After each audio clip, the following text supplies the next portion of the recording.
ఉందా లేదా? ఆశీర్వాదం పోవటానికి అపవాది ఏం కదిలిచ్చాడు? అవ్వ ఆదాము నోటిని కదిలించగలిగాడు కానీ ఏబు నోటిని కదిలించలేకపోయాడు. కొట్టండి గట్టిగా చప్పట్లో.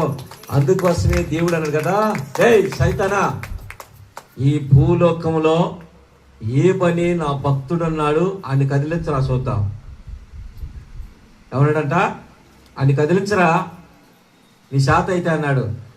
నువ్వు ఆయన చుట్టూ కంచేసామంటే తీసేసేపా, నువ్వేమన్నా చేసుకోప, కదిలి ఆ నోరు కదిలి చూద్దాం అని చెప్పాడు. కదిలించలేనా అని వచ్చేసాడు. మొత్తం ఏం చేశాడంటే ఉన్నవి మొత్తాన్ని పాడు చేశాడు. ఏమి స్తోత్రం, హల్లెలూయా. మనం కొద్ది తీసుకొస్తే ఏం చేస్తాం? నోరు కదిలిస్తావా కదిలించమా? ఆగుతావు ఒక క్షణమన్నా? ఉదాహరణ ఆగదు. దెబ్బకే అపవాది ఓడిపోయాడు. అపవాది పోగొట్టిన ఆశీర్వాదానికి రెండంతలుగా దేవుడు మేలు చేశాడు. కొట్టండి గట్టిగా.